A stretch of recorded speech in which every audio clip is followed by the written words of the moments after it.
Welcome back to another episode of Gets My Goat. Today's video is going to be on bottle feeding. So we have here our little Bessie. She's a Nubian. That's her breed. She's about 2.5, almost 3 weeks old. And as you can see, she's really hungry. So let's go ahead and get her started eating, and we can talk about some stuff while she's eating. Aww. Okay, so at this age, I like to feed them several times a day. She's getting fed about every 4 hours or so. Saffron. Come on, girl, back off.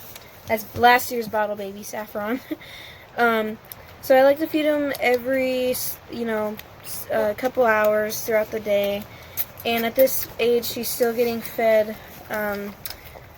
once a night now. We went from like twice a night down to once a night now. So I just get up once. I usually get up between 3 and 5 a.m. to feed her. And then maybe another week or two, and we'll be able to have her go through the night pretty easily, or at least we can start kind of trying to have her do that. So the milk that she's getting right now is actually milk that I got when I bought her. She came with a little over 3 gallons of milk, and so far she's gone through 2 of those, and we're on to our 3rd and final gallon right now. But so this is still drinking her mama's milk right now.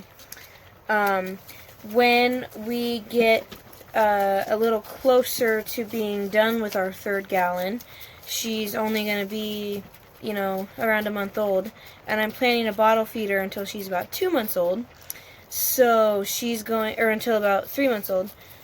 So she's going to need a milk replacer. So once we're getting a little bit closer to being done with our 3rd gallon of her mama's milk that she came with, we're going to start slowly switching her over to the milk replacer by mixing up small amounts of the milk replacer and mixing in a little bit of the milk replacer with her mama's milk, with her mother's milk. And by doing that, she'll start to encounter it. Her body can encounter it and everything like that, and she'll start to get used to it. Until pretty soon we'll be able, once we run out of her mom's milk that she came with, we can just switch her over to the milk replacer. So right now she's been eating for a while, and right now the way I check, she didn't eat all of it, but almost. The way I check to see if they're full is I feel their little tummies. So I'll stand her up, and she's a little bit tense right now, but. So I feel here, and then I go underneath, and I feel right here. And even though right now she's still kind of rooting and still kind of looking for some milk, her tummy is full. So we do want to make sure that she's not overeating. Hold on. I'll get something to sit on here. We want to make sure that she's not overeating, because that can not be good for them. So, the way you do that is you let them eat, and then you can just kind of keep feeling, their tummies and making sure that they're doing all right. And she's sucking on my finger right now, but and then you want to stop them when they're full. When they're with their moms, naturally what they'll do is they will nurse multiple times throughout the day, like several times throughout the day, just all the time, probably a couple times an hour. And so they'll find their moms, and they'll latch on, and then they'll nurse for maybe a minute or so, and then the mom will just walk away. So they'll get they won't get big meals throughout the day, they'll just get tons of little tiny snacks throughout the day, and that's how they normally eat. And like I said, the mom cuts them off by walking away. And then it starts over again. She'll stand there for a few minutes and let them nurse, and then she'll just walk away. But so with these guys, when they're bottle babies, you have to do that for them. You have to, pull the bottle away from them when they are full, because at least until they're older, and sometimes they never learn, but at least until they're older, they will not cut themselves off. They won't stop when they're full. So you have to do that for them. And it's also a good idea to give them a shot. There's a shot you can give them that supposedly it can help them, it can prevent them from overeating too much, because it just helps them get that sensation of being full, and it provides them with some extra nutrients that they need. Now, she's not getting anything added to her milk right now. She's not getting any vitamins or anything like that added to her milk, because she did have, I mean, she probably could, but she is getting vitamin shots, because we gave her some Bessie when maybe a week or so ago. So she's due for another shot of Bessie in about 2 weeks. And so she's getting all of that. But as far as, adding as far as adding anything to her bottle, we're not doing any of that right now. Bottle babies tend to be, as you can see, very tame and very loving, and just in your pocket. They love being with people and all that good kind of stuff. And they tend to be like that for the rest of their lives. Once they've been, raised on a bottle. What? Once they've been raised on a bottle, they tend to be very affectionate towards people for the rest of their lives. So that's what I like about bottle babies, is it tames them down really quick, and they love on you. So all that. Isn't that good? Isn't that good? Whoop. Tony pushing on my phone back there. So when we switch her over to the milk replacer, there's going to be a couple things that we're going to want to look out for.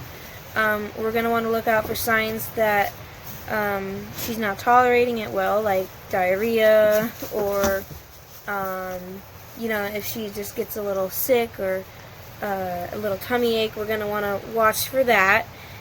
And you want to watch for for something called froth bloat, because the milk replacer that I have is in a powder form.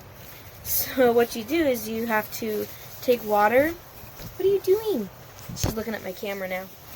You have to take water and mix it with the powder, and then I usually use a whisk, and I just mix it up, and maybe once I get her switched over, I can do another bottle feeding video where I show you how I mix it up. But so I put it in there, and I mix it up until it's the consistency of milk. You don't want it to be super, super thick, because it can literally go from pancake batter consistency, which is not nearly enough water, to being too watery if you put too much in. So I like to mix it up, and I'll add the powder until it's the consistency of milk, basically, and then I'll go ahead and feed it to them. But you want to watch out with that for things like froth bloat, because it's different, and it can, if it gets little chunks of the replacement powder in it, and they drink a bunch of that stuff, it'll sit in their stomach and cause them to bloat and just cause them to get kind of sick. And I've actually had only one goat do that. I've raised lots of goats on a bottle, but I've raised a few of them on milk replacer powder, and I've only really had one of them do that. So it's not a terrible danger, but it is something that we're going to want to watch out for. And still at that point, we're going to want to make sure that she's not overeating or anything like that. It is kind of rich, so like I said earlier, we are going to want to make sure that her little GI system and her little tummy can handle it okay, which is why we're not just switching from mother's milk to milk replacer like that. We're just adding in little bits at a time and slowly transitioning. But so right now I'm going to feel her tummy again. And she still is pretty full, so I do think she's had enough. Let's see what she's doing here. Oh, she was just... She's licking my camera now. She was just nuzzling up in my arm. So, anyway, bottle feeding any animal, but bottle feeding animals like, baby goats and lambs and stuff like that can be really fun, really rewarding. So, I think everyone should try it at least once. Even if they don't own the animal, I think everyone should have an opportunity to bottle feed a baby goat or something, because it's just so much fun, and you get so much, you learn so much while you're doing it. You learn so much about them, and you get to spend a lot more time with them than you would if their mom was raising them. So it's just something that's really, really fun to do, and as long as, you're being careful. So, alrighty, well, sounds like we've got some escapees, so, let's have fun.